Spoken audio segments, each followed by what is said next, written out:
Biotox anti-moustique mooy aar mag ak ndaw ci bépp matu-matu yoo am na booy piis ci rido yére ak moustiquaire ak booy diw ci yaram. Val d'Afrique moo leen di may seen journal de la santé. dal leen ak jàmm. Sénégal mu ngi waaj a dalal congrès société d'ORL d'Afrique francophone mu di ab événement bu am solo boo xam ne dañ ci waxtaanee mbirum ORL ak jafe-jafe ya ci am bu ñu sukkandikoo ci professeur Issa Cheikh Ndiaye di secrétaire général bu société sénégalaise d'ORL. xeeti mbootaay yi nga xam ne noo nekk ci Afrique te ñu am français di ko làkk ci domaine boo xam ne domaine otorhinolaryngologie ñoo fi war a daje. muy la SORLAF soo ko déggee mooy mbootaay yi nga xam ne dañuy liggéey ci otorhinolaryngologie mbootaay yooyu te ñu nekk ci Afrique di partager le français en langue comme langue de communication ñoo fi war a daje les 24 et 25 juin prochains incha allah rabbi bokk ci nag benn société bu bees bu juddu ci biir Afrique nekk une société anglophone di African Head Next Society boo xam ne mu ngi ci 4e congrès. SORLAF fii lay defee son 3e congrès fekk si nag la société sénégalaise d'ORL boo xam ne ñoom tam liggéey bu mucc ayib parce que danañ fi def ñun suñu 30e congrès donc depuis 30 ans chaque année la société sénégalaise d'ORL day def congrès donc c'est un congrès conjoint de la SORLAF. ci diiru ñaari fan ñoom fajkat yi dinañu waxtaanee lu ñu duppee urgence ORL ak yenn feebar yoo xam ne moom la ñuy gën a faral di gis ci service ORL yi ngir indi ay pexe yoo xam ne dinañu tax ñu amal ci paj bu jàppandal jëmale ci askan wi. congrès boobu nag day tax ñi nga xam ne ñoo fiy daje mën di waxtaan ci ay anam yu bëree bëri bokk na ci li nga xam ne mooy feebari cancer ORL danañ ko fi waxtaanee.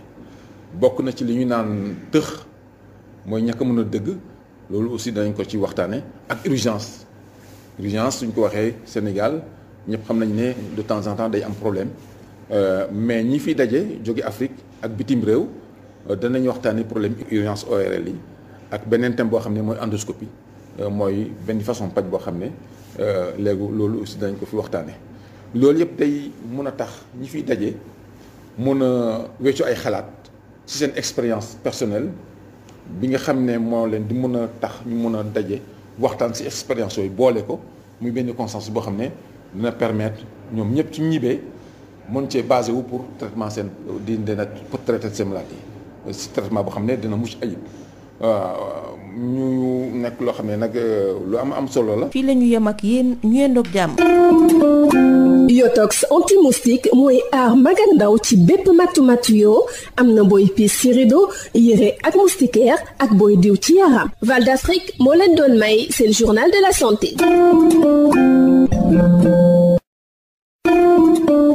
Biotox anti-moustique pour le corps, les vêtements, les rideaux et draps vous protège contre les moustiques chez l'adulte et l'enfant. Val d'Afrique vous offre votre journal de la santé. Bonjour chers auditeurs, le Sénégal s'apprête à abriter de nouveau le prestigieux congrès de la Société d'ORL d'Afrique francophone SORLAF, un événement de haute portée scientifique pour les praticiens, explique le professeur Issa Cheikh Ndiaye, secrétaire général de la Société sénégalaise d'ORL. C'est un congrès conjoint, le congrès de la SORLAF, conjointement au congrès de l'African Head Next Society et de la 30e édition du congrès national de la Société sénégalaise d'ORL. Pour revenir sur la SORLAF, c'est une sorte de fédération des sociétés savannes nationales des pays africains ayant en partage la langue française.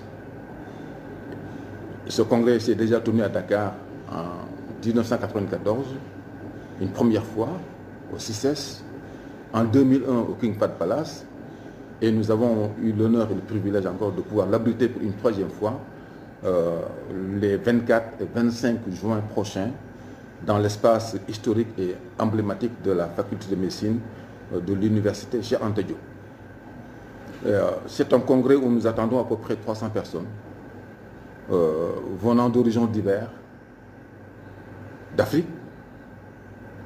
d'Afrique du Sud, du Maghreb, de la France, etc.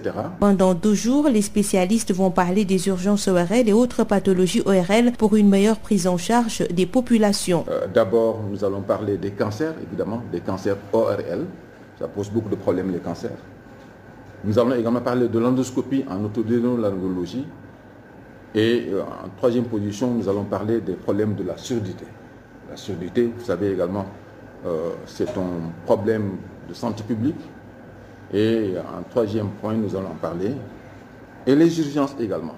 Les urgences ORL, vous savez, il y a beaucoup de problèmes dans la prise en charge des urgences globalement parlant. Et nous allons, pendant ces 2 jours, discuter des urgences ORL.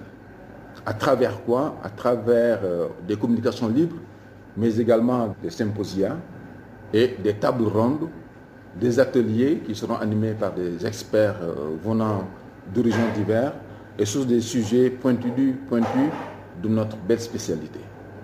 Et évidemment, c'est pour aller vers des consensus, à travers, par exemple, juste un exemple, en parlant de consensus, le congrès de Dakar permettra d'avoir un consensus dans la prise en charge des infections respiratoires hautes à travers un atelier tenu à l'occasion de ce congrès-là, pour qu'ensemble nous puissions partager nos expériences personnelles d'ici et d'ailleurs et arriver vers un consensus dans la prise en charge de nos malades. C'est tout pour aujourd'hui. Merci de nous avoir suivis.